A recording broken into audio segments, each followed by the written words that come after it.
सुप्रभात। Lord William Bentinck secondary school द्वारा आयोजित हिंदी की कक्षा में आप सभी का स्वागत है। आज हम पढ़ रहे हैं हिंदी वसंत पुस्तक से अध्याय 11, जब सिनेमा ने बोलना सीखा। वे सभी सजीव हैं, सांस ले रहे हैं, 100% बोल रहे हैं।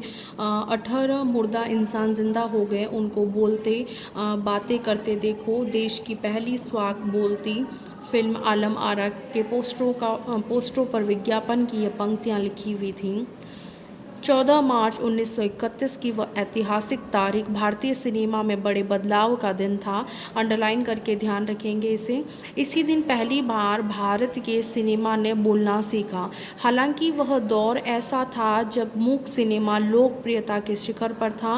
पहली बोलती फिल्म जिस साल प्रदर्शित हुई, उसी साल कई मूक फिल्में भी विभिन्न भाषाओं में बनी, मगर बोलती फिल्मों का नया दौर शुरू हो गया। पहली बोलती फिल्म आलम आरा बनाने वाले फिल्मकार थे अर्देशीर एम ईरानी। अर्देशीर ने 1929 में हॉलीवुड की एक बोलती फिल्म सो बॉट देखी और उनके मन में बोलती फिल्म बनाने की इच्छा जगी। पारसी रंगमंच के एक लोकप्रिय नाटक को आधार बनाकर उन्होंने अपनी फिल्म की पटकथा बनाई। इस नाटक के कई गाने ज्यों के त्यों फिल्म में ले लिए गए और एक इंटरव्यू में अर्देशीर ने उस वक्त कहा था, हमारे पास कोई संवाद लेखक नहीं था, गीतकार नहीं था, संगीतकार नहीं था, इन सब की शुरुआत होनी थी। अर्देशीर ने फिल्म के गानों के लिए स्वयं की धुनें चुनी और फिल्म के संगीत में महज 3 वाद्य तबला, हारमोनियम और वायलिन का इस्तेमाल किया गया। आलम आरा में संगीतकार या गीतकार के स्वतंत्र रूप से किसी का नाम नहीं डाला गया। इस फिल्म में पहले पार्श्व गायक बने WM खान। पहला गाना था दे दे खुदा के नाम पर प्यारे, अगर देने की ताकत है। ये इस फिल्म का पहला गाना था। आलम आरा का संगीत उस समय डिस्क फॉर्म में रिकॉर्ड नहीं किया जा सका। फिल्म की शूटिंग शुरू हुई तो साउंड के कारण ही इसकी शूटिंग रात में करनी पड़ती थी और मूक युग की अधिकतर फिल्मों को दिन के प्रकाश में शूट कर लिया जाता था, मगर आलम आरा की शूटिंग रात में होने के कारण इसमें कृत्रिम प्रकाश व्यवस्था करनी पड़ी और यहीं से प्रकाश प्रणाली बनी जो आगे फिल्म निर्माण का ज़रूरी हिस्सा बनी। आलम आरा ने भविष्य के कई स्टार और तकनीशियन तो दिए ही, अर्देशीर की कंपनी तक ने भारतीय सिनेमा के लिए 150 से अधिक मूक और लगभग 100 स्वाक फिल्में बनाई। Alam Ara film Arabian nights जैसी फैंटेसी थी। फैंटेसी जिससे स्वप्न में भी स्वप्न की कल्पना कहा जा सकता है।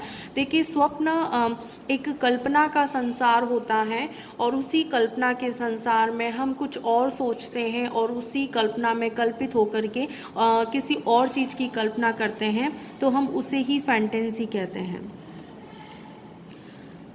फैंटेसी, ध्यान रखिएगा कि फैंटेसी के बारे में लोग नहीं समझ पाते, लेकिन मैं यहाँ आपको क्लियर कर रही हूँ। फिल्म ने हिंदी उर्दू के मेल वाली हिंदुस्तानी भाषा को लोकप्रिय बनाया और इसमें संगीत तथा नृत्य के अनोखे संयोजन थे। फिल्म की नायिका जुबेदा थी, नायक थे विट्ठल। वे उस दौर के सर्वाधिक पारिश्रमिक पाने वाले स्टार थे। उनके चयन को लेकर भी एक हिस्सा काफ़ी चर्चित है। विट्ठल को उर्दू बोलने में मुश्किलें आती थी। पहले उनका बतौर नायक चयन किया गया, मगर इसी कमी के कारण उन्हें हटाकर उनकी जगह महबूब को नायक बना दिया गया। विट्ठल नाराज हो गए और अपना हक पाने के लिए उन्होंने मुकदमा कर दिया। उस दौर में उनका मुकदमा मोहम्मद अली जिन्ना ने लड़ा, जो तब के मशहूर वकील हुआ करते थे, और विट्ठल जो है मुकदमा जीते और भारत की पहली बोलती फिल्म के नायक बने। उनकी कामयाबी आगे भी जारी रही। मराठी और हिंदी फिल्मों में वे लंबे समय तक नायक और स्टंटमैन के रूप में सक्रिय रहे और इसके अलावा आलम आरा में सोहराब मोदी, पृथ्वीराज कपूर, याकूब और जगदीश सेठी जैसे अभिनेता भी मौजूद रहे।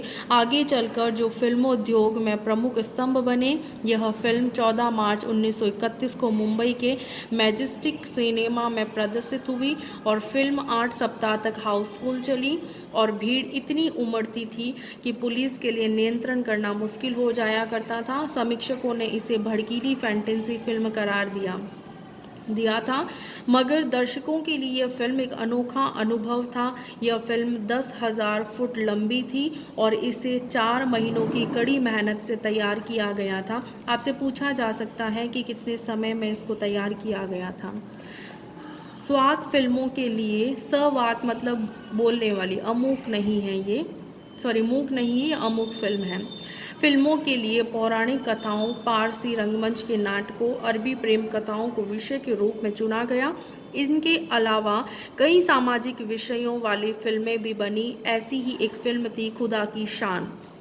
इसमें एक किरदार महात्मा गांधी जैसा था। इसके कारण सवाक सिनेमा को ब्रिटिश प्रशासकों की तीखी नज़र का सामना करना पड़ा। सवाक सिनेमा के लिए दौर की शुरुआत कराने वाले निर्माता निर्देशक अर्देशीर इतने विनम्र थे कि जब 1956 में आलम आरा के प्रदर्शन में 25 वर्ष पूरे होने पर उन्हें सम्मानित किया गया और उन्हें भारतीय सवाक फिल्मों का पिता कहा गया, तो उन्होंने उस मौके पर कहा था, मुझे इतना बड़ा खिताब देने की ज़रूरत नहीं है, मैंने तो देश के लिए अपने हिस्से का ज़रूरी योगदान दिया है। जो पहली बार सिनेमा ने बोलना सीख लिया, सिनेमा में काम करने के लिए पढ़े लिखे अभिनेता अभिनेत्रियों की ज़रूरत भी शुरू हुई, क्योंकि अब संवाद भी बोलने थे, सिर्फ अभिनय से काम नहीं चलने वाला था। मूक फिल्मों के दौर में तो पहलवान जैसे शरीर वाले, स्टंट करने वाले और उछल कूद करने वाले अभिनेताओं से काम चल जाया करता था। अब उन्हें संवाद बोलना था और गायन की प्रतिभा की कद्र भी होने लगी थी। इसीलिए आलम आरा के बाद आरंभिक सवाक फिल्मों दौर की फिल्मों के कई भारतीय जो गायक और अभिनेता थे बड़े पर्दे पर नज़र आने लगे थे।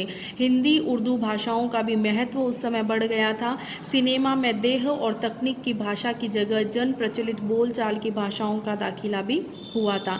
सिनेमा ज़्यादा देसी हुआ और इस तरह की नई आज़ादी थी और जिससे आगे चल कर के हमारे दैनिक और सार्वजनिक जीवन का प्रतिबिंब फिल्मों में बेहतर होकर उभरने लगा। अभिनेताओं अभिनेत्रियों की लोकप्रियता का असर उस दौर के दर्शकों पर भी खूब पड़ रहा था।